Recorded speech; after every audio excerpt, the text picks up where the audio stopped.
آپ کو بتاتا چلوں، اتنا ہی نہیں، خطابت کے میدان سے لے کر نصیحت کے باغبان تک، تدریسی گلستان سے لے کر تبلیغ کے چمنستان تک، حسن بیانی کی وادیوں سے لے کر خوشلحانی کی فضاؤں تک، اپنوں کی بستی سے لے کر غیروں کی دنیا تک، جن کی مقبولیت کا شہرہ ہے اور جن کی مقبولیت کا چرچا ہے، وہ عظیم مقرر، وہ عظیم خطیب منبر رسول پر جلوہ افروز ہے۔ میں بڑے ادب کے ساتھ گزارش گزار ہوں جناب حضرت مولانا مفتی مسعود حسنی ندوی دامت برکاتہم العالیہ سے کہ آپ تشریف لائیں اور اپنے مواعظ حسنہ سے ہم تمامی سامعین کو مستفیض فرمائے۔ اس شعر کے ساتھ میں حضرت کا استقبال کرتا ہوں کہ پھول سے چاند سے خوشبو کی زباں سے سنیے، پھول سے چاند سے خوشبو کی زباں سے سنیے، پھول سے چاند سے خوشبو کی زباں سے سنیے، ہر طرف آپ کا چرچا ہے جہاں سے سنیے، اور سب کو آتا نہیں دنیا کو سجا کر دینا، سب کو آتا نہیں دنیا کو سجا کر دینا،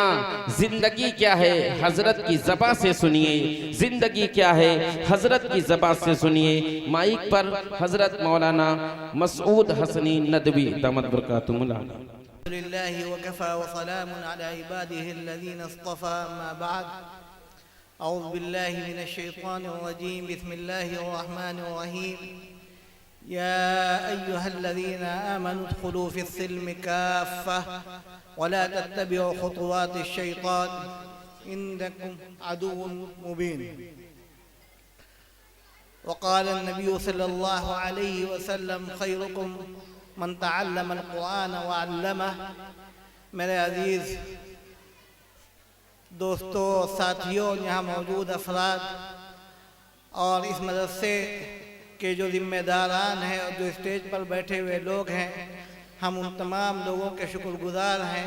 کہ انہوں نے ہمیں یہاں پر کچھ بولنے کا موقع عطا فرمایا۔ یہ اللہ تعالیٰ کا محض فضل و کرم ہے اور اللہ کا انعام ہے کہ ہم ایک دینی نوعیت کے پروگرام میں یہاں شریک ہیں اور اسلامی اخوت کی بنا پر ہم آپ کے سامنے بیٹھے ہوئے ہیں۔ اللہ تعالی ہم سب کے یہاں آنے کو قبول فرمائے اور جو کچھ ہم کہیں اس پر ہمیں بھی عمل کرنے کی توفیق عطا فرمائے، اور تمام لوگوں پر عمل پیرا تمام لوگوں کو اس پر عمل پیرا رہنے کی اللہ تعالی توفیق عطا فرمائے۔ وقت بہت ہو چکا ہے، ہمارے عزیز دوست مولانا طاہر اطہر صاحب نے اچھا خطاب فرمایا، اچھی باتیں کہیں جو علم سے متعلق تھیں، اور ابھی جو ہم سب کے بزرگ ہیں اور بڑے ہیں، حضرت ناظر عام ندوۃ العلماء حضرت مولانا سید عمار حسنی ندوی مدد اللہ العالی، وہ آپ کو خطاب فرمائیں گے۔ چند باتیں ہم صرف عرض کر دینا چاہتے ہیں، اس لیے کہ آپس میں ایک دوسرے کے ساتھ کچھ بات کرنا یہ خیر خواہی کے زمرے میں آتا ہے، اور حدیث میں یہ بھی آیا دین و نصیحہ، دین خیر خواہی کا نام ہے، دین ایک جذبہ اخوت کا نام ہے، اور اخوت کا جذبہ یہ ہے جیسے کہ اللہ کے رسول صلی اللہ علیہ وسلم نے فرمایا ہے کہ انصر اخاک ظالما او مظلوما، کہ اپنے بھائی کی مدد کرو چاہے وہ ظالم ہو چاہے وہ مظلوم ہو۔ ظالم کی مدد کرنے کا مطلب تو یہ ہے کہ اس کو ظلم سے روکا جائے، اور مظلوم کی مدد کرنے کا مطلب یہ ہے کہ اگر کوئی اس پر ظلم کر رہا ہے تو اس کے ساتھ کھڑا ہوا جائے اور ظالم کو اس ظلم سے روک کر اس ظلم کرنے سے باز رکھا جائے۔ ہم اگر اپنی زندگی کا جائزہ لیں تو چند باتیں ہمارے سامنے بنیادی طور پر یہ آتی ہیں کہ ہم نے اپنی زندگی کو شریعت مطہرہ کے مطابق نہیں ڈھالا ہوا ہے، اس لیے کہ سب سے اہم بنیاد، سب سے اہم چیز جو ابھی قرآن کی آیت پڑھی گئی کہ اللہ تعالیٰ نے فرمایا کہ اے لوگوں اپنے آپ کو اسلام میں مکمل طور پر داخل کر لو، اور دیکھو شیطان کی اتباع مت کرنا، اس لیے کہ وہ گمراہ کرنے والا ہے۔ گمراہ اللہ کے رسول صلی اللہ علیہ وسلم نے شیطان کو آپ کا دشمن بتایا ہے، اور آپ اگر جائزہ لیں قرآن مجید میں تو قرآن میں جو اللہ تعالیٰ کے ساتھ شیطان کا مکالمہ ملتا ہے اس سے بھی صاف ظاہر ہو جاتا ہے کہ شیطان یہ انسانوں کا دشمن ہے، یہ انسانوں کو اپنے ساتھ جہنم میں لے جانا چاہتا ہے، وہ ہر وقت آپ کے ساتھ لگا رہتا ہے، وہ آپ کے خون میں دوڑتا ہے جس طریقے سے خون رگوں کے اندر دوڑتا ہے، شیطان بھی اسی طریقے سے رگوں کے اندر سرایت کرتا رہتا ہے، اور کبھی بھی یہ نہیں چاہتا کہ آپ صحیح رخ کو اختیار کریں اور اللہ کے رسول صلی اللہ علیہ وسلم کے طریقے کو اختیار کریں۔ ہم دیکھیں ہمارے سامنے ایک نمونہ بتا دیا گیا ہے، وہ یہ کہ اللہ کے رسول صلی اللہ علیہ وسلم کی زندگی کو ہمارے لیے نمونہ بنایا گیا۔ قرآن مجید نے کہا لَقَدْ كَانَ لَكُمْ فِي رَسُولِ اللَّهِ أُسْوَةٌ حَسَنَةٌ، کہ تمہارے لیے اللہ کے رسول صلی اللہ علیہ وسلم کی جو زندگی ہے وہ نمونہ ہے، پیرامیٹر ہے۔ اللہ کے رسول صلی اللہ علیہ وسلم کے جو اقوال ہیں، آپ کے جو افعال ہیں، آپ کی زندگی کا جو سانچہ تھا، وہ ہمارے لیے پیرامیٹر کا درجہ رکھتا ہے۔ اگر ہم نے اس پیرامیٹر کو اپنی زندگی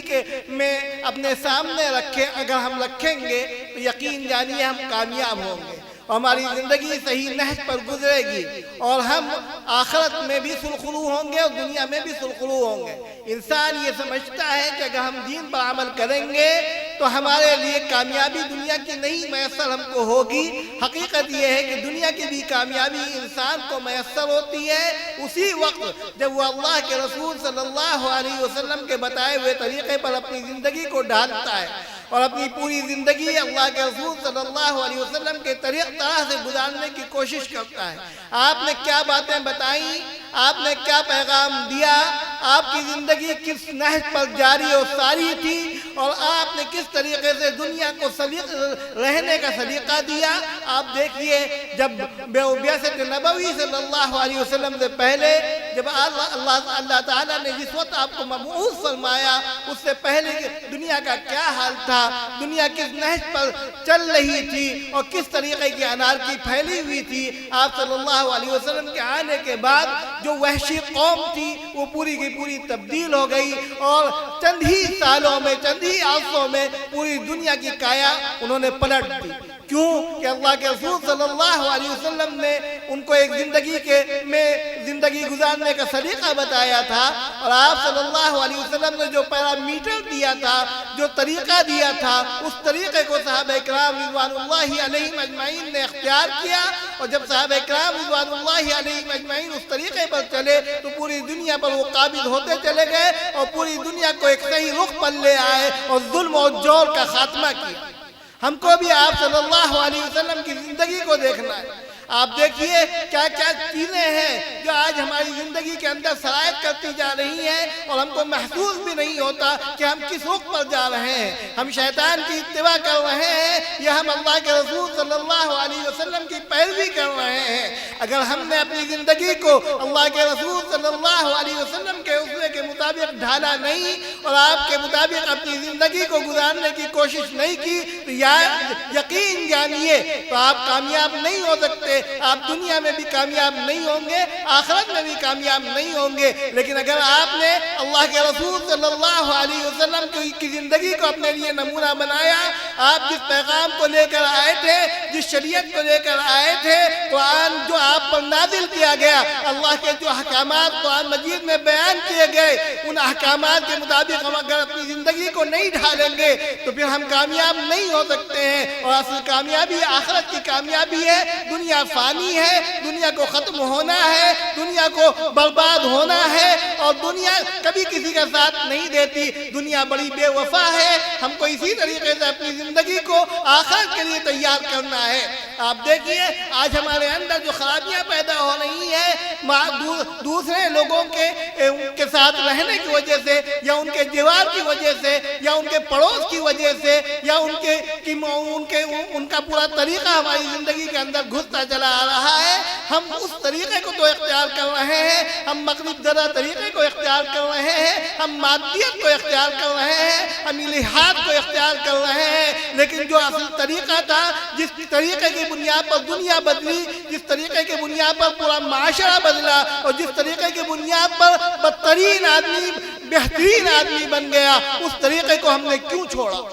آپ دیکھیں ہماری زندگی کا جو مقصد ہے بنیادی طور پر وہ یہ ہے کہ ہم کو اپنے پیچھے کو دیکھنا ہے۔ اسی لیے یہ بات کہی جاتی ہے مسلمان جب پیچھے دیکھتا ہے تو وہ کامیاب ہوتا ہے، اور جب وہ آگے دیکھتا ہے تو ناکامیاب ہوتا ہے۔ اس لیے کہ ہمارا پیچھا اللہ کے رسول صلی اللہ علیہ وسلم سے وابستہ ہے، جس کو آپ نے خیر القرون کہا۔ آپ نے فرمایا خیر القرون قرنی ثم الذین یلونہم، سب سے بہترین صدی وہ ہے جس صدی میں ہوں، اس کے بعد جو اس سے متصل صدی ہے، پھر یہ طریقہ آگے بڑھتا رہتا ہے۔ ہم دیکھیں کہ قرآن مجید میں جو آیت وراثت اتری ہے، قرآن مجید میں جو اللہ تعالیٰ نے وہ تمام وارثین کے حصے متعین کیے ہیں، کیا آج ہم اب تو اس پر عمل کر رہے ہیں؟ اس لیے کہ اگر ہم جائزہ لیں، آج ہمارے معاشرے میں سب سے بڑی خرابی یہ پیدا ہو گئی ہے کہ ہم اپنی بہنوں کا حصہ نہیں دیتے، اپنے بھائیوں کا حصہ نہیں دیتے۔ بڑا بھائی جو ہوتا ہے، جب اس کے والد کا انتقال ہوتا ہے تو جائیداد پر سانپ کی طرح بیٹھ جاتا ہے اور اپنی بہنوں کا حصہ نہیں دیتا، اپنے بھائیوں کا حصہ نہیں دیتا،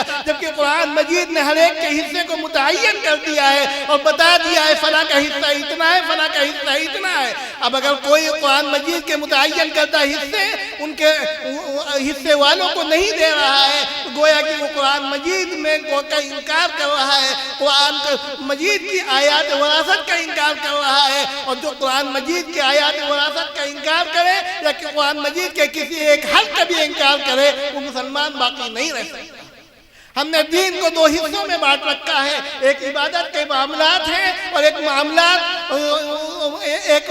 دیگر معاملات کا تعلق، آپس کے معاملات کا تعلق۔ عبادت تو ہم بڑی اچھی کرتے ہیں، نمازیں بھی پڑھتے ہیں، روزے بھی رکھتے ہیں، لیکن معاملات میں ہم نہایت کمزور ہیں، جبکہ معاملات کا تعلق حقوق العباد سے ہے اور اللہ تعالیٰ حقوق العباد کو معاف نہیں کرتا جب تک کہ بندے سے وہ معاملہ معاف نہ کرایا جائے۔ ہم کسی کی زمین کو لے لیتے ہیں، غصب کر لیتے ہیں اور پھر اس کو وہ زمین واپس نہیں کرتے، کسی سے پیسے لیتے ہیں قرض کے نام پر، قرض کی ادائیگی نہیں اور اس قرض کو واپس نہیں کرتے، اور ہم یہ سمجھتے ہیں کہ ہم بڑے پاک باز ہیں، نمازیں پڑھ رہے ہیں، یہ چیز معاف ہو جائے گی۔ وہ معاف نہیں ہو سکتی ہے، اس لیے کہ اللہ تعالیٰ نے حقوق اللہ کو تو معاف کرنے کی ذمہ داری اپنے پاس رکھی ہے، لیکن حقوق العباد کے سلسلے میں اللہ تعالیٰ کا یہ فرمانا ہے جب تک بندہ معاف نہیں کرے گا اس وقت تک قیامت کے دن اس کا قدم اپنی جگہ سے نہیں ہٹے گا۔ لہذا ہم کو ان تمام چیزوں پر غور کرنا ہے، ہم کو پورے کے پورے طور پر اسلام میں داخل ہونا ہے، اسلام کی چند جزئیات پر عمل کر لینا، اسلام کی چند چیزوں پر عمل کر لینے سے ہم مسلمان نہیں ہو سکتے ہیں۔ مسلمان کامل ہم اسی وقت ہوں گے جس کو مومنین سے کہا گیا ہے۔ جن مسلمانوں کو مومنین کے لفظ سے یاد کیا گیا وہ کون لوگ ہوتے ہیں؟ جو اللہ تعالیٰ کے دین پر مکمل طور پر عمل کرتے ہیں، جو اپنی زندگی کے لیے ایک پیرامیٹر متعین کرتے ہیں اور اللہ کے رسول صلی اللہ علیہ وسلم کے مطابق اپنی زندگی گزارنے کی کوشش کرتے ہیں۔ ہم کو اختیار دیا گیا وہ یہ کہ ہم کوشش کریں، اور جو کوشش کرتا ہے اللہ تعالیٰ اس کو کامیابی عطا فرماتا ہے۔ اور اسی طریقے سے جو بنیادی چیزیں ہیں ہم کو ان تمام بنیادی چیزوں پر عمل کرنا ہے اور شریعت کے بتائے ہوئے طریقے پر چلنا ہے۔ قرآن مجید میں کیا کہا گیا؟ اعوذ باللہ من الشیطان الرجیم، بسم اللہ الرحمن الرحیم، اطیعوا اللہ واطیعوا الرسول، کہ اللہ کی بھی اطاعت کرو، رسول کی بھی اطاعت کرو، دونوں پر اطاعت کرنا لازم ہے۔ اگر کوئی شخص صرف اللہ کی اطاعت کرتا ہے، اللہ کے رسول صلی اللہ علیہ وسلم کی اطاعت نہیں کرتا، تو گویا کہ وہ اللہ تعالیٰ کے حکم کو مان نہیں رہا ہے، وہ اللہ تعالیٰ کے بتائے ہوئے طریقے پر نہیں چل رہا ہے، اور جو اللہ کے بتائے ہوئے طریقے پر نہیں چل رہا وہ کامیاب نہیں ہو سکتا ہے۔ لہذا ہم کو ان تمام باتوں پر عمل کرنا ہے۔ اور دوسری جو بنیادی چیز ہے وہ یہ ہے کہ جب کوئی خیر کا کام ہو تو اس میں تعاون کرنا چاہیے، اس لیے کہ حدیث میں آیا ہے الدال علی الخیر کفاعلہ، خیر کی طرف جو رہنمائی بھی کرے گا وہ اس کا کرنے والا قرار دیا جائے گا۔ اور یہ ساری وہ بنیادیں ہیں جس کی بنیاد پر ہم چلتے پھرتے ہوئے اللہ کے رسول صلی اللہ علیہ وسلم کو خوشنودی حاصل کر سکتے ہیں۔ قیامت میں جب آپ کا سامنا ہوگا تو اگر ہم نے آپ کے بتائے ہوئے طریقے پر اگر ہم چلے ہیں، آپ کے بتائے ہوئے طریقے پر ہم نے اپنی زندگی گزاری ہے، آپ کے طریقوں کو اختیار کیا ہے، جس طریقے سے صحابہ کرام رضوان اللہ علیہم اجمعین نے اللہ کے رسول صلی اللہ علیہ وسلم کی زندگی کو اپنے لیے نمونہ بنایا تھا. ایک ایک عمل آپ کے جس طریقے سے آپ نے جو عمل کیا وہی عمل وہ بھی کرتے تھے. اگر ہم وہی عمل کریں گے, اسی طریقے سے اپنی زندگی کو گزارنے کی سعی کریں گے, تو ہم اللہ کے رسول صلی اللہ علیہ وسلم کو منہ دکھانے کے لائق ہوں گے اور اللہ تعالیٰ کے سامنے ہم خلو ہوں گے. اگر ہم نے ایسا نہیں کیا تو پھر اللہ تعالیٰ ہمارا حافظ ہے, ہمارا نگہبان ہے. ہم کو دعا کرنی چاہیے اور کوششیں کرنی چاہیے کہ اللہ تعالیٰ ہم کو خیر کی چیزوں کی طرف ہماری رہنمائی بھی فرمائے اور خیر کو ہم کو اختیار کرنے والا بھی بنائے. اور اسی کے ساتھ ساتھ مدرسے کا یہاں تک تعلق ہے. ہم کو مدرسے کے بارے میں چند باتیں یاد کرنی ہے کہ مدرسہ جو ہے وہ اللہ تعالیٰ کے دین کو آگے پہنچانے کا ایک ذریعہ ہوتا ہے. مدرسے کے ذریعے انسان جو ہے اپنے بچوں کو صحیح اور اعلیٰ اسلامی تعلیم دلاتا ہے. اور مدرسہ جو جہاں قائم ہوتا ہے وہاں سے جہالت ختم ہوتی ہے, اور جب جہالت ختم ہوتی ہے تو پھر ایسی صورت میں اس میں ایک روشنی پھیلتی ہے, وہ علم کی روشنی ہوتی ہے. علم کی روشنی سب کو اپنے گھر والوں کو دلانا اور اپنے بچوں کو دلانا یہ ہر فرد کی ذمہ داری ہے. دو چیزیں ہیں, ایک وہ علم ہے جس کا حاصل کرنا فرض ہے, اور ایک وہ علم ہے جس کا حاصل کرنا فرض کفایہ کے دائرے میں آتا ہے. کم از کم اتنا علم ہر بچے کو آنا چاہیے جس سے وہ اپنی زندگی کو شریعت مطہرہ کے مطابق ڈالنے والا بنا سکے. اور اس کے بعد کے جو علوم ہیں, اس کے آگے کے جو علوم ہیں, وہ فرض کفایہ کے دائرے میں آتے ہیں. چند افراد بھی اگر ان کو حاصل کر لیں تو پھر ایسی صورت میں بقیہ لوگوں سے ذمہ داری ختم ہو جاتی ہے. لیکن آپ دیکھیے علم کا جہاں تک تعلق ہے تو علم کو اللہ کے نام سے وابستہ رکھنا چاہیے. جو علم اللہ کے نام کے ساتھ وابستہ ہوتا ہے وہ تعمیر کا ذریعہ بنتا ہے, اور جو علم اللہ کے نام کے ساتھ وابستہ نہیں ہوتا وہ تخریب کا ذریعہ بن جاتا ہے. ہم دیکھیں جو علم اللہ کے رسول صلی اللہ علیہ وسلم کے ذریعے انسان نے حاصل کیا ہے, اور جو علم اللہ کے رسول صلی اللہ علیہ وسلم کے ذریعے ہم تک پہنچا ہے, اور وہ اللہ کے نام کے ساتھ وابستہ ہے, لہذا وہ تعمیر کا ذریعہ بنتا ہے. اور جہاں سے اللہ کا نام ہٹا دیا جاتا ہے وہ تخریب کا ذریعہ بن جاتا ہے. آپ یورپ کے علم کو دیکھیے اور اسی طریقے سے مغربی ملکوں کے علم کو دیکھیے. بظاہر اور بڑے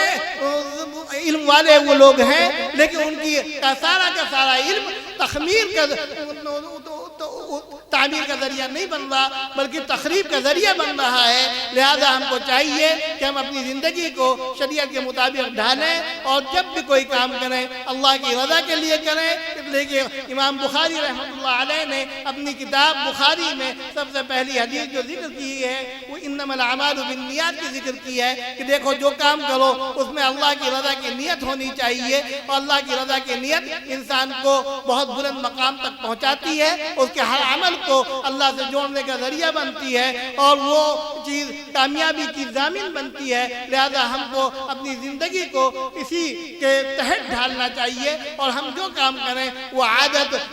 عبادت کا ذریعہ بن جائے, اس کی کوشش کرنی چاہیے. ہمارے بزرگوں کا معمول تھا جس میں سید احمد شہید رحمۃ اللہ علیہ کے بارے میں بھی آتا ہے کہ وہ کوئی بھی کام کرتے تھے تو اللہ کی رضا کی نیت کے ساتھ کرتے تھے. حضرت مولانا علی میاں رحمۃ اللہ علیہ فرماتے تھے کہ دیکھو نیت کی بنیاد پر عادت کے کام عبادت کے دائرے میں آ جاتے ہیں, اور بغیر نیت عبادت بھی عادت کے دائرے میں آ جاتی ہے. لہذا ہم سب کو تہیہ کرنا چاہیے کہ ہم جو کام کریں گے اس میں اللہ کی رضا کی نیت شامل حال رہے گی. جب اللہ کی رضا کی نیت شامل حال رہے گی تو ہمارا کام عند اللہ مقبول ہوگا, اور ہم کامیاب و کامران بن جائیں گے, اور ہمارا ہر عادت والا کام بھی عبادت کے دائرے میں آ جائے گا. ہم انہی باتوں پر اپنی بات کو ختم کرتے ہیں, اس لیے کہ وقت بہت ہو چکا ہے اور مولانا کی تقریر باقی ہے, اور دعا کرتے ہیں کہ اللہ تعالی ہم کو بھی اس پر عمل کرنے کی توفیق عطا فرمائے, اور جو لوگ یہاں آئے ہیں ان سب کو عمل کرنے والا بنائے, اور اس مدرسے کو اللہ تعالیٰ بے پناہ ترقیات سے نوازے, اور جو لوگ یہاں آئے ہیں ان کو اس مدرسے کا تعاون کرنے والا بھی بنائے. اس لیے کہ جو لوگ تعاون کریں گے وہ اللہ کے یہاں انشاءاللہ مقبول بنیں گے. وآخر دعوانا ان الحمد